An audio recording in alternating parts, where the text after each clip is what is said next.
अस्सलाम वालेकुम व्यूवर्स, कैसे हैं आप? उम्मीद करती हूँ आप ठीक होंगे, खैरियत से होंगे। तो चने के पुलाव की रेसिपी आपके साथ बहुत शेयर कर रही हूँ। बहुत आसान रेसिपी है। तो आपने क्या करना है, ऑयल में आपने 2 मीडियम साइज़ के ब्रिक ब्रिक जो है मैंने प्याज को कटिंग करके उसको फ्राई कर लिया है। ज़्यादा लाइट ब्राउन कलर नहीं देना, तो हमें लाइट सा कलर देना है बस। और इसमें हम अदरक लहसुन का पेस्ट डालेंगे 2 चम्मच भर के। 1 चम्मच अदरक का हो गया, 1 चम्मच लहसुन का, यानी 2 चम्मच भर के हमने जो अदरक लहसुन के डाले हैं। उसकी हम अच्छी तरह भुनाई करेंगे। यहाँ पे हम जो है हरी मिर्चें लेंगे 3 से 4 अदद, हम उसकी भी अच्छी तरह भुनाई करेंगे। ठीक है, अच्छी तरह भुनाई करने के बाद हम यहाँ पे जो है हम अपने जो टमाटर हैं वो ऐड करेंगे। यहाँ पे मैंने 3 मीडियम साइज़ के जो टमाटर हैं उनके छिलके उतार लिए हैं और इनके ब्रिक ब्रिक चॉप करके मैं अब उसकी भी अच्छी तरह भुनाई करूँगी। अच्छा, यहाँ पे मैं बता रही हूँ कि आपने जो भी चीज़ डालनी है अच्छी तरह उसकी भुनाई करनी है।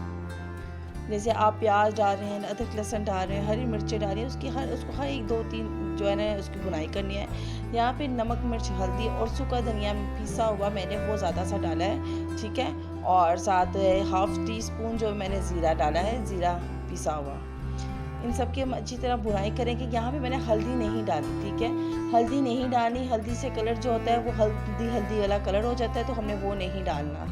तो यहाँ पे मैंने जो साथ ही मैंने 1 कटोरी दही में मैंने थोड़ा सा बिरयानी मसाला डाल दिया। अगर आपके पास वो नहीं है आप स्किप कर सकते हैं। आप काली मिर्च और गरम मसाला डाल के वो भी डाल सकते हैं। ठीक है, जब हमने दही की अच्छी तरह भुनाई कर ली तो हमारे ये फ्रीज़र वाले चने हैं तो हमने वो डाल लिया। आप फ्रेश भी बॉयल करके डाल सकते हैं, और अगर क्योंकि फ्रीज़र में तो हम सब ने बॉयल करके रखे होते ताकि अपनी आसानी के लिए। तो हमने यहाँ पे फ्रीज़र वाले जो है ना, हमने 2 कप जो है चने तकरीबन 1.5 पाव चने जो हैं वो हमने डाल लिए हैं। हम चने की भी अच्छी तरह भुनाई कर रहे हैं, तो साथ ही हम अपना लेमन है वो निचोड़ लेंगे।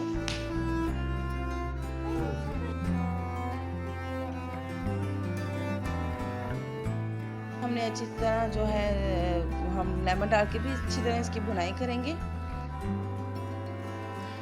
इसकी हम तकरीबन 7 से 8 मिनट तक हम इसकी भुनाई करेंगे और थोड़ा सा पानी डाल देंगे। जो हमने यहाँ पे 3 गिलास चावल बनाए हैं, तो हम इसको हम लगाएंगे 5 गिलास पानी लगाएंगे। 5 गिलास पानी लगाने के बाद हम चावल डाल लेंगे। चावल डाल के इस तरह देखें हम जो है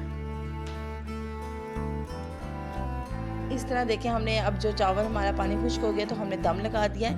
मैंने यहाँ पे 15 मिनट का दम लगाया, और साथ ही मैंने जो कटलेस है वो मैंने डिश आउट करूँगी। उसके लिए मैं साथ गरम गरम कटलेस भी बना रही हूँ। तो पुलाव के साथ कटलेस बहुत अच्छे लगते हैं, तो आप भी ज़रूर ट्राई कीजिएगा। अगर मेरी वीडियो अच्छी लगी है तो प्लीज़ मेरे चैनल को लाइक, सब्सक्राइब और बेल आइकन के बटन को दबाना ना भूलें, ताकि मेरी आने वाली हर वीडियो आप तक पहुँचती रहे। नेक्स्ट वीडियो तक के लिए आपसे इजाज़त चाहूँगी। अपना ख्याल रखिएगा। अल्लाह हाफिज़।